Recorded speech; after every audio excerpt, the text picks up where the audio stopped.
सभी को प्रणाम। आइए स्वाध्याय को आगे बढ़ाते हैं। भगवान का काम करने का यही समय। परम पूज्य गुरुदेव, वंदे माता जी, गुरु शक्ति, दिव्य शक्तियों से प्रार्थना कि हम भगवान का काम करने के लिए तैयार हो जाएं। हम वो बांसुरी बन जाएं जो कृष्ण हमें बनाना चाहते हैं, जो गुरुदेव हमें बनाना चाहते हैं, और फिर जो धुन वो निकालें वो अच्छी। इसी भाव से गायत्री मंत्र सभी के हित के लिए। ओम भूर्भुवः स्वः तत्सवितुर्वरेण्यं भर्गो देवस्य धीमहि धियो यो नः प्रचोदयात्। गुरुदेव ने पिछले स्वाध्याय में बताया कि गुरुदेव को भगवान से क्या मिला। तो गुरुदेव ने कहा, भाई ये समझ लो, मैं भक्त हूँ, तो मेरी मनोकामनाएं तो खत्म हुई, लेकिन उसके बदले में क्या हुआ, मेरा दिवाला निकल गया, सब कुछ छीन लिया संसारिक दृष्टि से। लेकिन जब हम इस यात्रा पे चलते हैं तो ऐसा लगता है कि संसारिक दृष्टि से सब कुछ छिन गया, संसार समझ नहीं पाता, पर जो अंदर प्राप्त होता है ना, वो आनंद अनकहा है। वो आनंद ऐसा है जैसे गूंगे का गुण। तो भगवान हमें फिर जो देता है, और वो हमें इस तरह देता है कि वो हमारे लिए होता ही नहीं, क्योंकि हम तो मुरली बन गए, हमारी आवश्यकताएं खत्म हो गई, लेकिन हमारे माध्यम से वो बहता चला जाता है, बहता चला जाता है, और पता नहीं कितनों की आवश्यकता पूरी करता है। और ये एक आनंद है, और इस आनंद को जब तक आप जियोगे नहीं, आप इसको समझ नहीं पाओगे। जैसे कभी अनाथ आश्रम जाओ, खाना खिला कर आओ, तो एक सुकून मिलता है ना। कोरोना में लोगों ने निकल के एक दूसरे की हेल्प करी, तो एक अलग सा सुकून मिला ना। जब आप करके देखोगे तो आपको समझ में आएगा कि अपने स्वार्थ को पूरी तरह खत्म करके, अपनी इच्छाओं को पूरी तरह खत्म करने के बाद जो रस भीतर संचारित होता है, उस रस का क्या अर्थ है। और ये भगवान से मांग लो। मांगने के लिए अगर कुछ मांगना ही है तो भगवान से ये मांग लो कि भगवान हमारी सारी इच्छाएं आपकी इच्छा में विलय हो जाएं। मेरी मुझ में कुछ इच्छा रही ना जाए। अगर कुछ मेरे मन का हुआ तो कृपा, और मेरे मन का ना हुआ तो और बड़ी कृपा, क्योंकि वो आपके मन का हो गया। और ऐसा नहीं कि इच्छा नहीं आएंगी, इच्छा आती है तो उन्हें भगवान के चरणों में रख दो कि भगवान जी देखो, ये इच्छा आ गई है, और हमें पता है कि इच्छा नहीं करनी चाहिए, लेकिन अब है तो शरीर में, तो आ गई है, तो आप संभाल लो, आप इसे ठीक कर दो। ये प्रार्थना करी जा सकती है। तो अगर हम देने का आनंद जान जाएं तो फिर हम जीवन जीने का आनंद जान जाएंगे, और जो आनंद देने में है वो किसी और चीज में है ही नहीं। तो गुरुदेव कह रहे हैं, चलिए मैं आध्यात्मिक दृष्टि से सिद्धियों की बात कहता हूँ।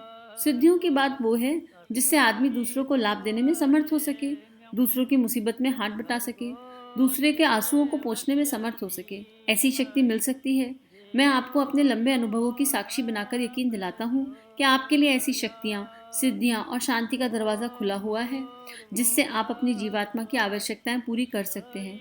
शरीर की बात तो मैं नहीं कह सकता कि उसकी हवस पूरी हो जाएगी। तो क्या आप शरीर की हवस पूरी कर देंगे? बेटे, हम नहीं पूरी कर सकते, क्योंकि यह हमारी सामर्थ्य के बाहर है।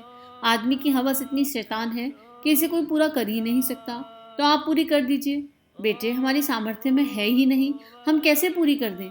लेकिन आप वह अध्यात्म जो कि 4 चीज़ों से जुड़ा हुआ है, जिसका एक अंश सेवा है, इस सेवा वाले अंश को अगर आप अपना लें तो भगवान के द्वारा जो दिए हुए अनुदान है, वे लोगों के द्वारा 1000 गुना होकर सिद्धियों के रूप में, चमत्कारों के रूप में, पराक्रम के रूप में, दूसरी चीज़ों के रूप में मिल सकते हैं। लेकिन आप इनको खा नहीं सकते। खिलाने का जायका क्या होता है, यह आपको कैसे बता दें। अगर खिलाने का जायका, खिलाने का आनंद पूछना है तो किसी माँ से पूछना चाहिए। माता जी, आप अपनी छाती से दूध निकाल करके इस बच्चे को पिलाती हैं, तो आपको क्या अनुभव होता है, आपको अच्छा लगता है क्या? हाँ बेटे, जब हमारा बच्चा हमारा दूध पीता है तो हमें बड़ा अच्छा लगता है। और जब आपकी छाती में से दूध नहीं निकलता और बच्चा रोता है, उस समय हमारा बड़ा कष्ट होता है, और हम भगवान से प्रार्थना करते हैं कि हे भगवान, किसी तरह हमारी छाती से दूध आ जाए और हम बच्चे को पिला दें। आपसे मैं कहूँ कि देने का आनंद क्या होता है, आपने कभी दिया है तो आप जानेंगे। अभागो, निष्ठुरों, कंजूसों, स्वार्थियों, देना किसे कहते हैं, यह जाना है कभी? अरे कृपणों, देने से आदमी देवता हो जाता है। हर आदमी को भगवान यही सिखाता है कि सेवा की शरण में जाइए और मदद कीजिए। तो गुरुदेव इस आनंद को अपने शब्दों में बता रहे हैं, और बहुत गहन और गहरा करके बता रहे हैं। गुरुदेव कह रहे हैं कि देखो, क्यों बता रहे हैं गुरुदेव, हमने मैं क्या हूँ में भी ये जाना कि जो शरीर की आवश्यकताएं हैं ना, वो कभी खत्म नहीं हो सकती। एक इच्छा फिर दूसरी, आज ये कपड़ा चाहिए, कल वो कपड़ा चाहिए, आज ये मोबाइल चाहिए, कल वो मोबाइल चाहिए। वासनाएं जो हैं वो कभी पूर्ण नहीं हो सकती, एक के बाद एक के बाद एक आएंगी, तो वो कुआं है, उसे कहाँ तक भगवान भरेगा। लेकिन जो आत्मा के जो सद्गुण हैं, आत्मा के जो भाव हैं, उनको पूर्ण किया जा सकता है। अध्यात्म मतलब है ही अधि प्लस आत्मा, अपनी आत्मा के पास आना, अपनी आत्मा के निकट आना। तो गुरुदेव यही कह रहे हैं कि जब हम आत्मा क्या है, आत्मा प्रेम से बनी हुई है, प्रेम की एनर्जी है, और जब हम उस प्रेम की एनर्जी के पास जाते हैं तो हमारे को कुछ पाने की इच्छा स्वयं खत्म हो जाती है, क्योंकि हम अपने मूल के पास आ गए। फिर ऑटोमेटिकली ऐसा होता है कि एक प्रकाश विकीर्ण हो रहा है भीतर से और सर्वत्र फैल रहा है। आप जब सिद्ध संतों के पास जाते हैं, तो उनके पास बैठते हैं, तो उनके पास बैठने मात्र से आनंद मिल जाता है ना कभी। क्यों? क्योंकि उनकी वो रेडिएशन होती है। स्वामी विवेकानंद जब शिकागो गए तो उन्होंने कोई बहुत बड़ी बात नहीं बोली थी, लेकिन उन्होंने कारण शरीर से, दिल से महसूस करते हुए बोला था, my dear brothers and sister, और तालियों से गड़गड़ाहट उठी। ऐसा तो कई लोग बोल देते हैं, पर when he said my dear brothers and sister, he actually mean that कि तुम मेरे भाई हो, मेरे बहन हो। उनकी वो वाइब्रेशन थी कि तुम मेरे अपने हो, मैं तुमसे स्नेह प्रेम करता हूँ। और उसके बदले में क्या मिली? सिद्धियों के रूप में तालियां, तालियां, तालियां। अब जो कल हमने कहानी सुनी, भाई वो सिद्धि तो थी कि जिस इंसान के जीवन में एक बोरी अनाज मिलना था, वो आज 500 लोगों को, 1000 लोगों को, लाखों लोगों को भोजन करा रहा है। लेकिन ये एक अनुभव है, ये अनुभूति की यात्रा है। एक जो भी एक माँ है वो जान सकती है कि बच्चे को दूध पिलाने का आनंद क्या होता है। क्या ऐसा लगता है कि एक रस संचरित हो रहा है भीतर से, और वो रस आपके हृदय से, आपकी छाती से बहता चला जा रहा है, और जब उस रस से बच्चे को पोषण मिल रहा है तो माँ को एक दिव्य आनंद की प्राप्ति होती है। और यही जगत जननी का भाव है। तो नारित्र के गुण की गुरुदेव बात कर रहे हैं, यहाँ पर फीमेल और फीमेल बॉडी की बात नहीं है।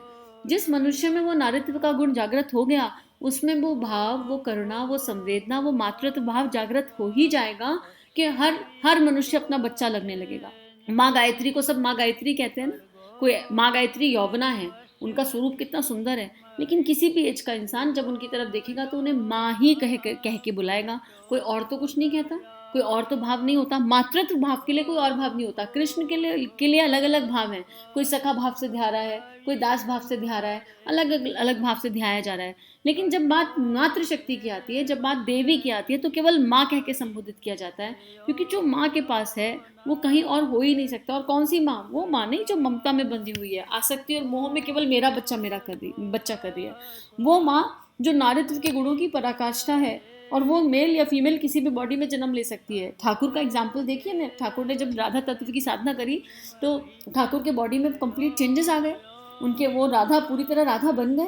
ठाकुर ने जब अपने एक शिष्य को देखा मातृत्व भाव से, तो ठाकुर के स्तनों से दूध बह गया। आप उसे देखो, शरीर कौन सा था? मेल बॉडी थी। तो उस तरह इस चीज़ को समझने की आवश्यकता है। लेकिन अगर हमने देने का भाव कभी किया ही नहीं तो हम इसे क्या जानेंगे? इस स्वाद को कैसे समझेंगे? तो हमें स्वार्थ भाव से, कंजूसी से बाहर आना पड़ेगा। अपने आप को पूरी तरह खाली, पूरी तरह एम्प्टी करना पड़ेगा। और पल पल कुछ ना हो तो पल पल ये प्रार्थना करनी पड़ेगी कि हे भगवान, हमें अपना इंस्ट्रूमेंट बना लो, हमें इस आनंद को का अनुभव करा दो। जिसने अनुभव कर लिया वो इस राह को छोड़ नहीं पाएगा। अब गुरुदेव कह रहे हैं, उदात्त जीवन श्रेष्ठ जीवन। क्योंकि क्यों है ऐसा कह रहे हैं गुरुदेव? मदद करनी है, किसकी करें? भगवान के दो हाथ हैं। एक हाथ से वह पीड़ित होकर मांगता है, पतित होकर मांगता है। आप पतितों की सहायता कीजिए, पीड़ितों की सहायता कीजिए। पीड़ितों और पतितों की आप सहायता ना करें तब बेटे बड़ा मुश्किल हो जाएगा, तब आपको भगवान नहीं मिल पाएगा।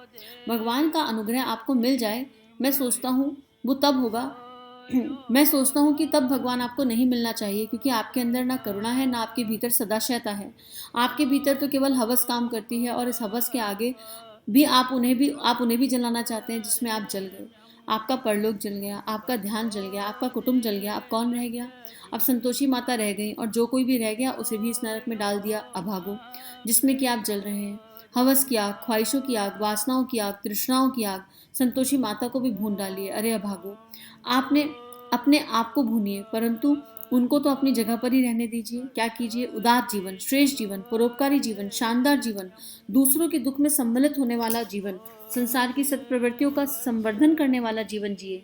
यही अध्यात्म है। यदि आपको यह आ गया तो आप निहाल लें। अब गुरुदेव क्या कह रहे हैं? हम जितना मर्जी साधना कर लें, उपासना कर लें, आराधना कर लें, लेकिन अगर हमारे अंतःकरण में करुणा का, संवेदना का भाव नहीं आ रहा है, अगर हम किसी दुखी को दुखी देखकर हमारे मन में करुणा का भाव नहीं आ रहा है, हमारा मन पीड़ा से भर नहीं रहा है, तो हमारे भीतर परिवर्तन नहीं आ रहा। फिर उस माला का, उस पूजा पाठ का कोई भी लाभ नहीं है। तो गुरुदेव कह रहे हैं हमको आत्मनिर्माण की यात्रा करनी है। हर क्षण मेरे भीतर एक परिवर्तन होना चाहिए। जहाँ इच्छाओं का दमन हो जाएगा, जहाँ डिजायर्स खत्म हो जाएंगे, वहाँ अपेक्षाएं भी खत्म हो जाएंगी। अब किसी से कोई अपेक्षा नहीं होगी, केवल देने का भाव होगा।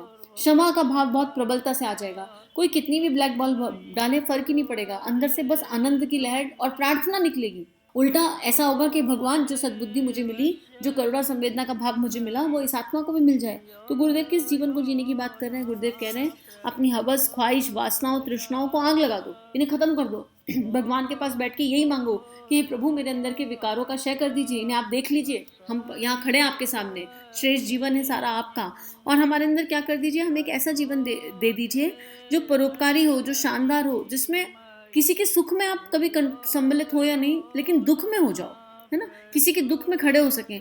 और दुख अपने परिवार की बात नहीं हो रही यहाँ पर, भाई आपका जब दायरा बढ़ेगा तो आप अपने परिवार से अपने मोहल्ले की तरफ बढ़ोगे, मोहल्ले से शहर की तरफ बढ़ोगे, शहर से गांव की तरफ, शहर से और बड़ी सिटी, फिर देश, ऐसे एक विस्तार हो जाएगा। अब जैसे विवेकानंद जी की बहन जब मर गई तो वो फिर दुख था उनके परिवार का, लेकिन विवेकानंद जी उसमें सम्मिलित नहीं हुए। जब गुरुदेव की माता जी की मृत्यु हुई तो गुरुदेव वहां नहीं गए ना, तो ये नहीं कहा जा सकता कि गुरुदेव निष्ठुर थे। उनका जो विश्व था वो बड़ा हो गया, उनका परिवार बड़ा हो गया, उनका वसुदेव कुटुंबकम का भाव आ गया। तो यहाँ पर हमें देखना है कि हमारा विस्तार किस स्तर पर हुआ है। अब कहने को तो ये कहा जा सकता है गुरुदेव अपनी माँ की अंत्येष्टि भी नहीं करी, लेकिन गुरुदेव जान रहे थे कि मैं भारत माता का बेटा हूँ। गुरुदेव जान रहे थे ये सब जो है, ये पूरा परिवार, ये पूरा विश्व मेरा जो है मेरा परिवार है, तो मुझे वहां जाने की आवश्यकता नहीं है। जब गुरुदेव ने शरीर त्यागा तो माता जी ने नादयोग का घंटा बजवा दिया। क्यों? क्योंकि उनके लिए एक परिवार बड़ा हो गया, उनके गुरु के बनाए हुए नियम, उनके नियम थे, उनको वो फॉलो करने थे। तो हमें उस दृष्टि से इसको देखना पड़ेगा कि हमें एक ऐसा जीवन जीना चाहिए जो संसार में सत्प्रवृत्तियों का संवर्धन कर दे, और यही एक सच्चा अध्यात्म है। अगर हम अपनी आत्मा के पास आ जाएं तो फिर हमारे भीतर वो प्रकाश अपने आप जागृत होने लगता है, जिस प्रकाश की गुरुदेव लगातार बात कर रहे हैं और शुरू से कर रहे हैं। जन्म शताब्दी पुस्तक माला में केवल इसी की बात की गई है, इसके अलावा कोई और बात कहीं है ही नहीं। तो हम सभी का जीवन गुरु शक्ति के दिव्य सूक्ष्म सानिध्य में मंगलमय है। हमारे YouTube चैनल को सब्सक्राइब कीजिए और बेल आइकन पर क्लिक कीजिए ताकि आने वाली सभी वीडियो की नोटिफिकेशन आपको मिलती रहे। आप सभी को बहुत बहुत थैंक यू।